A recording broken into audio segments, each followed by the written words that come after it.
What is up, everybody? Welcome back to the GoodeBaker podcast. I'm Nick Baker, and across from me, Shane Good. What's up, y'all? And we are here to talk to you about some video games. First things first, obviously, we're going to remind you every single time we start this podcast to go over to our YouTube channel, subscribe, like, comment on all of our stuff. Make sure you go over to Instagram, Facebook, and share the shit out of that stuff too, because, man, we need that support. And we'd love to hear from you. So just drop it wherever you see fit. Without further ado, though, what have you been playing, man? Dude, I've been playing some good old Diablos 3.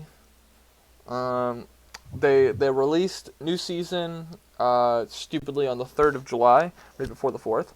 But anyways, they released Diablo 3 new season 3rd of July, and guess what finally happened? First time in fucking 5 seasons, 4 seasons, 4 seasons, 5 seasons.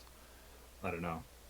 They did a change to the Demon Hunter, which just happens to be my favorite class and the class that I usually play the most. So, Damn.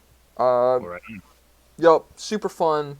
They didn't just make a change to it. They added a whole new gear set. Added a whole new play style to Demon Hunter. Super fun. Enjoying the shit out of it. Got a bunch of dudes that are playing with it. Me, Finn, my buddy Plague, my buddy Swag. If you don't know that I'm talking about people's usernames, that just sounds like I made a bunch of fucking fake names up. You know how it is. He's just got them written all over his fingers. He's like, all right, well, this one's Steve. This one's Charlie. Hey guys, the gang's all here. Yeah. But all my friends. super fun.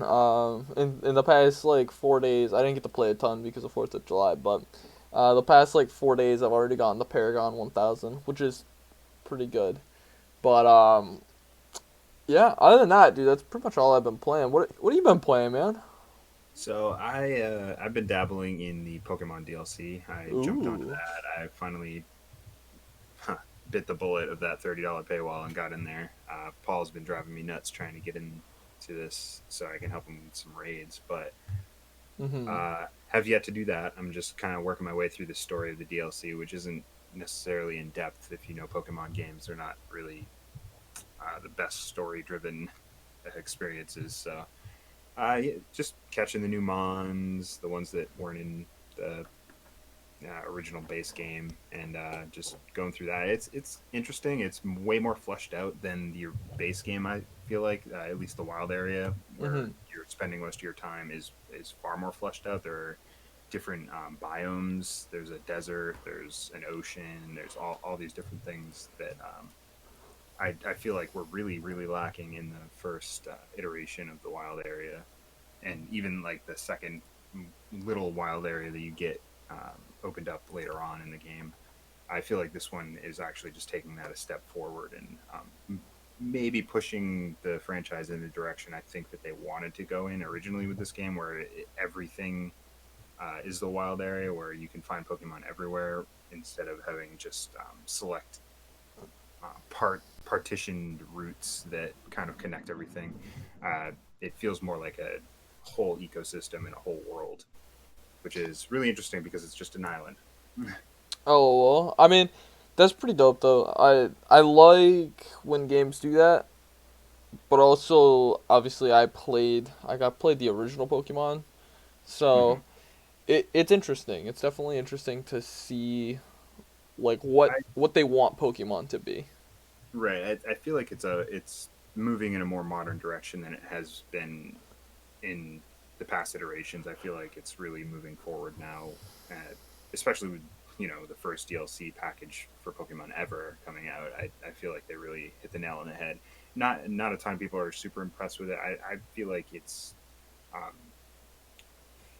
got more content than I actually expected it to have. I thought that the big drop was going to be the second one in the fall, but yeah, I think it adds a generous amount, and I think it's well worth the 30 or whatever, 15 if you cut them half and half, to actually get in there and try and play. So it's yeah, worth the $15 to get in there.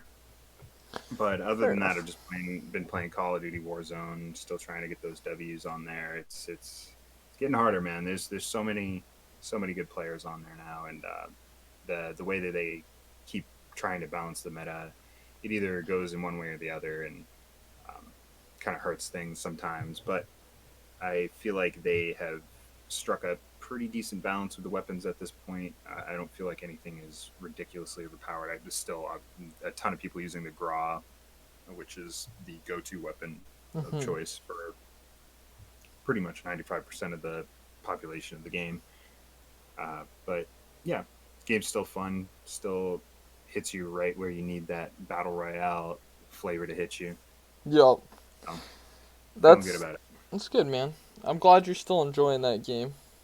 Yeah, yeah. It's a good jump on for like an hour or so every other night or whatever to just kind of chill out and hang out with whoever wants to play. Hmm. It's a good time. But we have bigger and better things to talk about because this week was deceivingly filled with news, and it's all kind of really eclectic. So Oh. we'll start with the arguably biggest news I think this week is the Ubisoft um, battle royale game that they announced, Hyperscape. Pretty ambitious take on the battle royale genre. Hyperscape is a game in which you control an avatar on a webscape that is disappearing beneath your feet. So instead of having like a zone collapsing in on you, there are different sectors of the city that'll start to disappear, and you'll have to escape. And it's shown through actual graphical deterioration in the game Hmm. that you're about to eat shit in that area, so you need to get the hell out of there. So I feel like that's kind of an interesting take on it. It's really hyper futuristic. The game is pretty much take like tilted towers or downtown in uh, Warzone. It's pretty much that, but an entire map. It's a whole city. It's really dense, tightly packed, Hmm. and the big thing that they're toting with this battle royale is the elevation. So the buildings are super super tall, and your avatar can jump really really high. So it's That's it's an cool. interesting format. I don't know if you've seen anything to do with this. I know that the beta test was on PC, and it's still on PC. It started on July 2nd, and it goes till the 7th, and I guess it's free and open. So Yeah, I did. I actually saw a little bit of this. Dr. Lupo was kind of like I saw a couple clips from him as well, and he was saying how the movement was really fluid and that he thought that it was really enjoyable because of how like fast paced it is. I guess the game itself is extremely fast paced. yeah, there's well, the looting system itself, it kind of alleviates the attachments and all that. It's just you pick up a gun, that's your gun. If you pick up another of the same gun, it just stacks on to the gun that you currently have, so it powers up that gun. Mhm. So it kind of feeds that loop of like, oh, I need to find another one of these so I can just keep building and building and building until you have the best of that weapon. But it also means that if you have to switch out like a submachine gun for a sniper because you're in a long range battle, that you're going to lose all that progression. So it's kind of interesting that way. It's a different strategy than I've seen implemented before in a battle royale, and Mm. I'm interested to try it out. I'm glad it's coming out. It's slated for release sometime this summer on PC, PlayStation, and Xbox. So we'll see it coming to all of those, and I'm sure it'll have crossplay. So That's pretty dope we'll be able actually. to dive in there, test out the waters. But Hell yeah, yeah. really, really cool new battle royale, especially coming from Ubisoft. I know that polish will eventually be there, even if it's not there at launch. I know that Ubisoft is good at kind of fine tuning those things as time goes on, especially with games like The Division on their resume. But next is where it gets a little bit more eclectic. I wanted to throw this in here just because I think it's an interesting fusion, similar to like Sonic the Hedgehog movie that we talked about a few months ago. Fallout is getting a TV show from Amazon Studios. Yeah. What the Did you what's up see with this? this, dude? I believe it or not, I've seen all of this stuff casually throughout the week, but I was just like, really? Fallout's giving it a TV show, dude? Yeah, yeah. So it's really interesting because of the clout that is actually behind it. Because the people that are creating the show with Amazon Studios are two of the creators of Westworld and the um, head of Bethesda, Todd Howard. He's going to be the producer on the project. So it's, I mean, I don't think you could get a better scenario for getting something like Fallout to be as authentic as possible and be as polished. I feel like because so many people loved Westworld and what Mm-hmm. they did with the kind of futuristic android combination um, world that they have there. I feel like it's a good pick for the kind of weird post-apocalyptic, dark, humorous world of Fallout. Yeah, I don't. I mean, like, it seems pretty dope. I'm curious. I'll be interested to see how the project kind of progresses, and I'll be interested to see trailers and stuff like that. Obviously, I don't watch a ton of TV shows, but Right. video game TV shows are always, even if I don't particularly watch them, I always love seeing how they go with them, how close to the story. It's kind of like a comic book nerd finally seeing a superhero movie.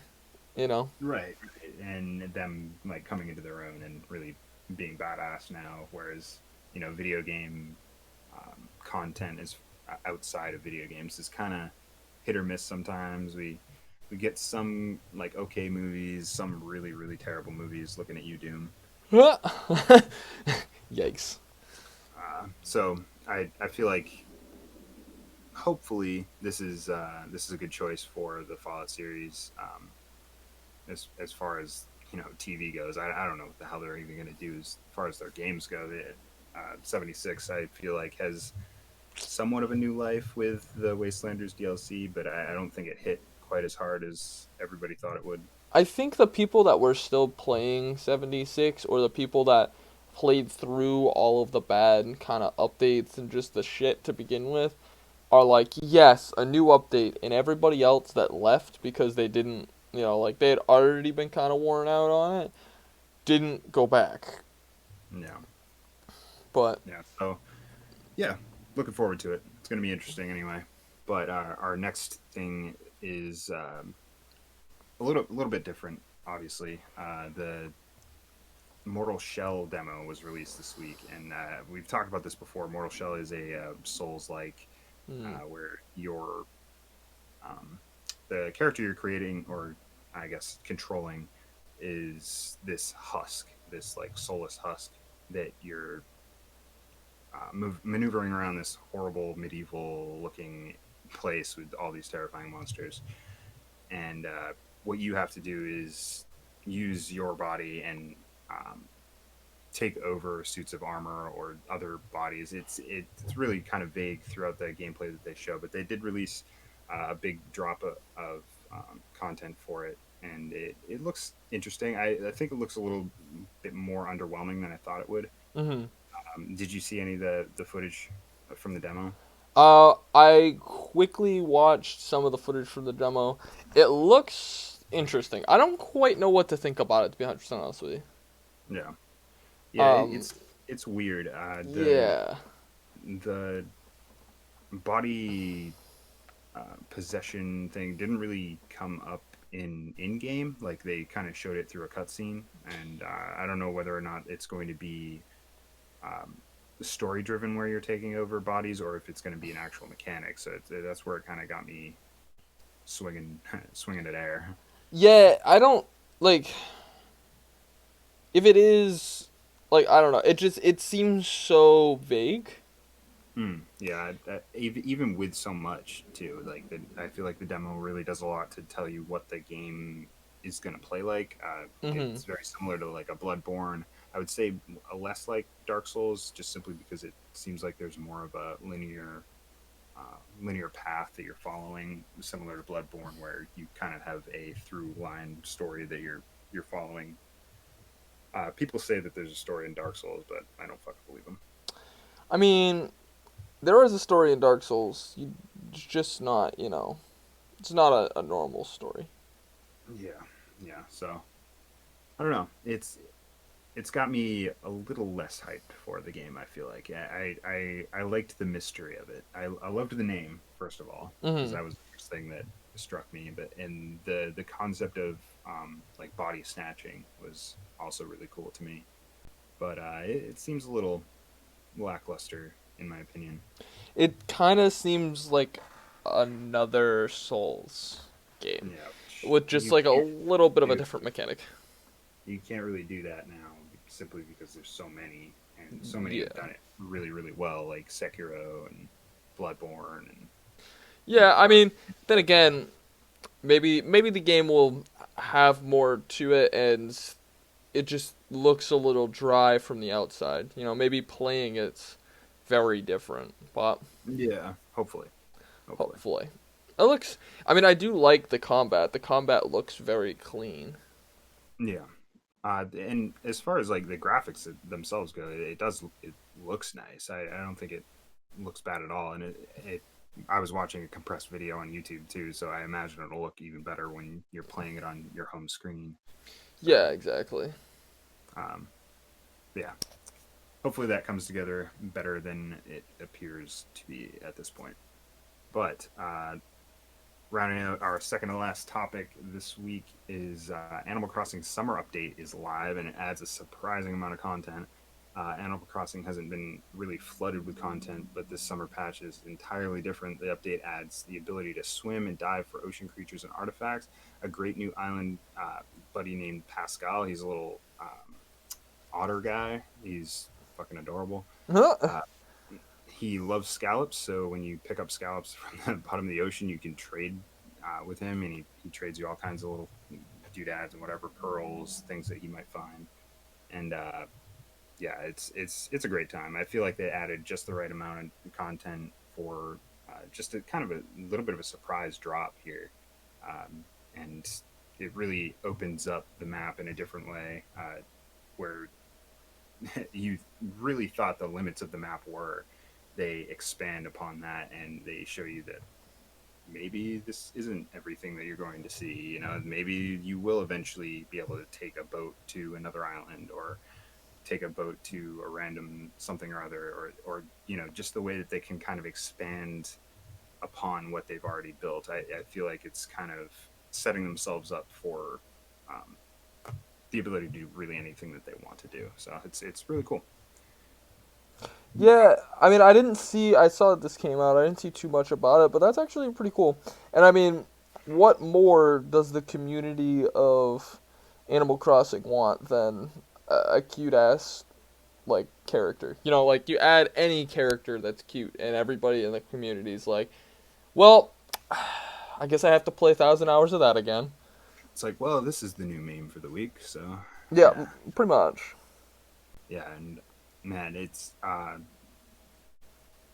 pretty stunning the amount of different creatures they actually flood in there each update. Like from spring to summer, they added a ton of new bugs, fish, um, shells, all kinds of things to collect, and it just kind of seems limitless in that way because things are so. You know, I don't want to knock Nintendo here, but they are really low res, so it's seems like it's pretty easy for them to like bait and switch those things. They can add whatever they really want. Like I Hmm. caught a ocean sunfish the other day, and I'd never even thought of it, and it's just this gigantic fish that. And all of a sudden, fish have fins now. You can start to see different differentiating like characteristics of each fish before you even catch them. So it's they're kind of building in a way that I didn't really expect. That's cool though. I mean, it's always fun to see like I mean, not that it didn't have a lot of content when it came out, but obviously it's fun to see more content come out for something that a ton of people are passionate about. Right. I feel like the time it came out, it probably had over over the amount of content that it would have needed at launch if Hmm. COVID wasn't a thing. I feel like because people were so stuck inside and so captivated by this game, they just ran right through all the content immediately and just were Yeah, hungry for more because you know there's really nothing to do or there was nothing to do. Finally opening up here back on the East Coast, which is great. for sure, man, But for sure. yeah. So that's all good news for those Animal Crossing heads. Our last thing on the list is a leaky ship from Ubisoft. So we started with Ubisoft. We're going to end again with Ubisoft. Assassin's Creed Valhalla has a leak, and 30 minutes of alpha gameplay footage was leaked. Did you see any of this? I actually didn't, and I didn't know this was leaked until you sent me this. Yeah, yeah. So I found out. I don't know. It was probably yeah, a little before I wrote the show notes yesterday, and I looked everywhere. I couldn't find the full video of any of the gameplay, but I did find some screenshots on a YouTube video that this guy was describing what he had seen. So it seems to show off a lot of the details of the combat, the castle sieging, the ability to dual wield axes is shown off. That's cool. The new upgrade tree is now constellations, so that's interesting. You won't have a regenerating health bar. You'll have to actually find items in the world to heal you. So that's another addition. So it makes me kind of excited that they're kind of fundamentally changing some of the things that we typically grow to expect from an Assassin's Creed. They're kind of messing with that stuff a little bit. Like we haven't seen dual wielding really since I would say Black Flag because you could dual wield swords in that one, and that was amazing. So I'm really glad to see that coming back, and yeah, man. I mean, it sounds pretty dope. I'm pretty like, I don't know. I loved Assassin's Creed, but the past couple Assassin's Creed games just haven't really caught my play style of Assassin's Creed. But the more and more they get closer to RPGs, the more I'm like, damn, maybe I should just sit down and literally eat the entire game in like a day. Yeah, it's tough now, especially with Odyssey. Odyssey was so fucking long; it's ridiculous. But even uh, what was the other one before that? Origins. Origins was a hugely long. But I feel like the main story didn't take nearly as long as Odyssey's did. Odyssey kind of strung out there at the end, and kind of kind of felt like some of the space could have just been filler. But Mhm. that's just me saying that. I was like 60 or 70 hours into that game, and I was like, okay, I think I'm all right now for Assassin's Creed until Valhalla. I'll be all right. Yeah, I didn't play any of that. The last game that I played was Black Flag, and I enjoyed Black Flag a lot. Mm, But like I enjoyed the ship mechanic more than I enjoyed the game itself. yeah, Which was why I was so excited about Skull and Bones was the name of that project. That's why I was super excited about Skull and Bones though. yeah. It's really too bad that that got shot in the foot. I don't think that they've publicly announced that that was canceled. I think it's just Yeah, put on the shelf. But it's next gen. not canceled, but at the same time, like I'm not expecting it. I Right. was expecting Skate 4, and it did happen. Mm, So, I know. Now we gotta find a new flag to fly. oh, I mean, I guess it's the Skull and Bones flag. I was gonna say if we're going there, we might as well. All right, that's our next conquest. I mean, we personally single-handedly made Skate 4 happen, so now it's time. This is very true. We did single-handedly make Skate 4 happen. Rally behind our cause, everybody that listened all the way 24 minutes into this podcast. Damn straight they do. Every single one of them that listens that far through. But that is everything we have for you this week. If you liked anything that you heard today, obviously come look for us on YouTube, subscribe, comment, like, and we'll see you in the next iteration of this fine podcast. Anything left to say, my good friend Shane? You know what? Peace. Peace.